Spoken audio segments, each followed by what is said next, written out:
sort of, I'll be like your Arnab Goswami grabbing the mic for about 15 minutes.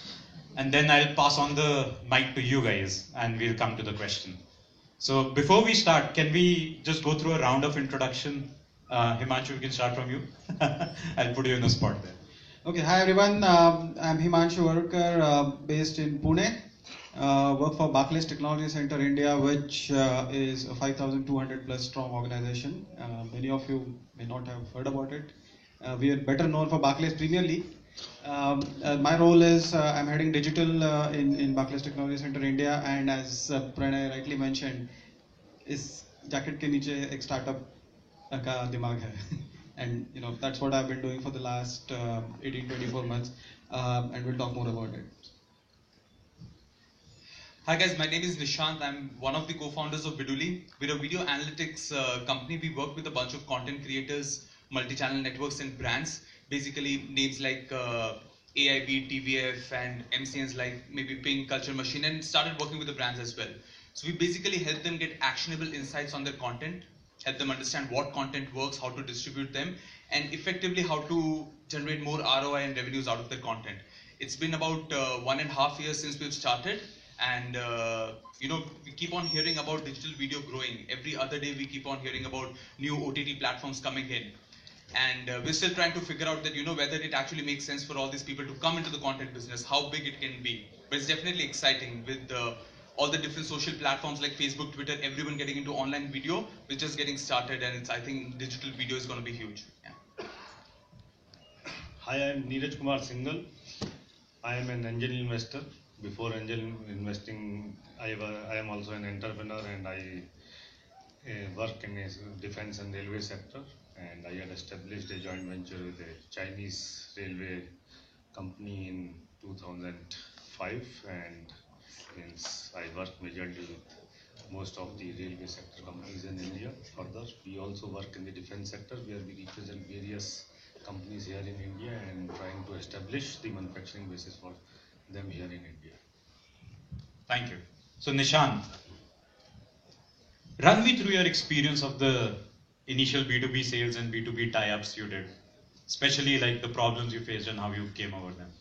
So I tell you, initially we started working with all these individual YouTubers. We understood that it's important for us to build a product which is not there in the market, have that much of data and have that much of defensibility, so that we could lure all the B2B and we could make this easy. So initially with the B2B types, I tell you, when we go to large media houses and corporates, it's easy to get them excited, but then to get into that entire ecosystem and make sure that you kind of convert into a sale, that is the tiring part. And that is where I think a simple advice to everyone is to have good connects, good advisors on board. Because today, we had been trying to get into Dharma Productions, trying to get a meeting with Karan Johar for about 6 months, couldn't get it, right? But once we have a good connect, once we have a good advisor, we could do it quickly. So it's important to have good connects. And second, you need to show them a lot of value. So with the big, large B2B players, even people like Genpact, we'd been doing pilots for like 3 months, 4 months, not charging them a penny. And that is where, one, we try to generate that value. And once we know that now they are fixated on the value which is being generated, there's no other place to go, there's no one else who's delivering it, then you start converting and talking about the sales. So it's a long pipeline, it takes time.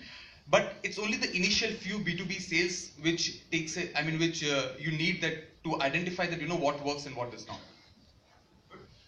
So for a lot of startups we were seeing, right? Like in B2B sales, the key problem was, I make this awesome product. I mean, of course, I've read T blank enough to know that I'll make half the product, first show it to client, etc. But yet with every client, there's this tons and tons of customization which is asked for. Like, how do you think through that? When do you stop that? What was your experience? So that is a slight problem which we've had being a SaaS-based company, but it's kind of a good point as well. Because all the global players which are into the SaaS business, they'll not do any customization for you. So that is where the India advantage comes into play when you say that, you could do that customization for them as well. And secondly, I think a hack around is to try and get a top level strategic deal in place. Because once you, let's say, reach out to a manager or a general manager or even a VP, right? These are all smart people who've been on the ground and they've been looking at a lot of products. So you get a lot of questions asked. How is it different from this product? How do you do this? How do you do that? But what we try to do is once you start meeting the high level people, the CEOs and the COOs, and if you're able to sell them on the idea, then it becomes easy to go from the top down approach where they've said that, okay, the strategic deal is in place, now the people are going to execute it. So that's a way which we've tried to do. So Himanshu, banks are supposed to be like the tightest. I don't want to share my data. You'll come in and you'll do something wrong and like I'll lose millions of dollars. But Barclays has been doing amazing stuff in tying up with startups. So can you talk to us about that? Sure. So let's first understand why this is the case, in the sense that why banks are some of the most difficult businesses to crack into as far as, let's say, startups are concerned. First of all, a very highly regulated business environment. None of us would want our account information to basically get leaked out to somebody else. So anyway, cutting the long story short, what we have been doing from a Barclays perspective is opening up our doors to startups. So last 24 months, we have been running a very successful global open innovation program wherein we work with startups from across the world in developing products and offering them mentorship and the platform to basically scale their business. So our mantra is connect, co-create and scale. And that is something that is a value proposition both for the startups as well as for us as business. Also, I mean,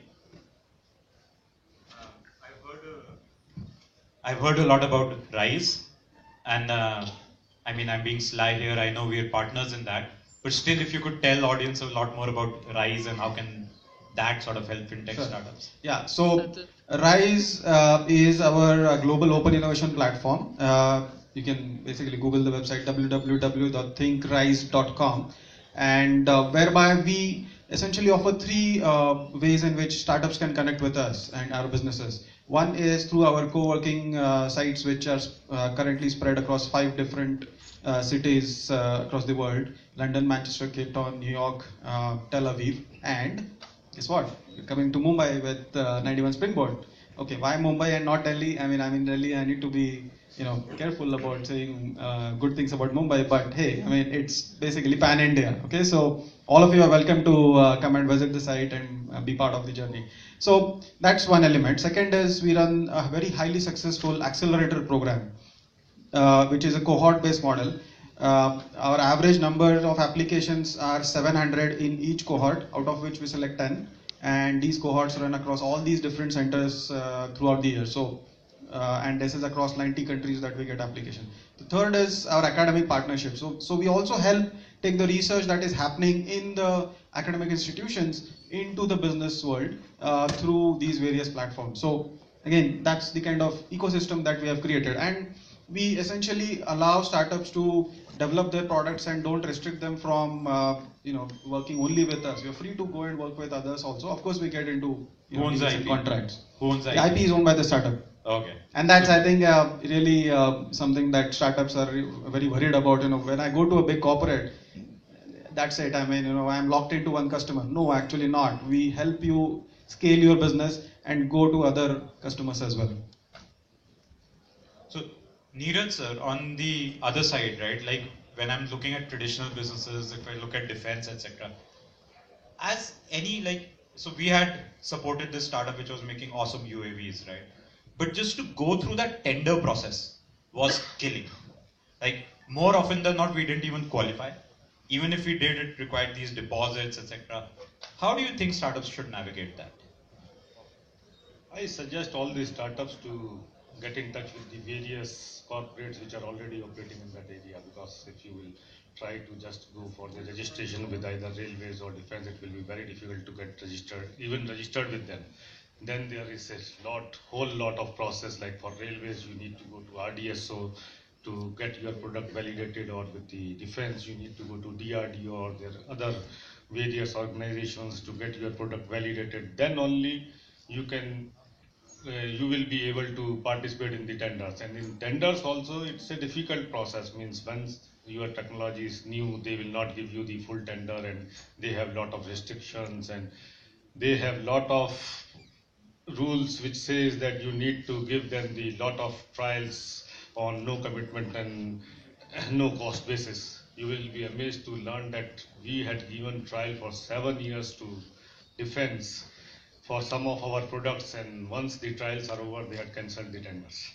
So means it's very difficult process. So I suggest that you should focus on connecting with the various corporates which are already organizing in this sector. Now the MOD, Ministry of Defense, came out with the new policy in which they had nominated around 6 to 10 companies which will be the prime contractors with the MOD, and all the other companies should go to them for contracting or introducing their product to the defense sector. So I suggest to contact these companies. These are the major big corporates like L&T, BHE, Bharat Forge, Punjloyd, Reliance Reliance, various units of Reliance. So means, and it is easy to go to the corporates. I can tell you that corporates are also having a big fear from the startups because they don't know what to do next.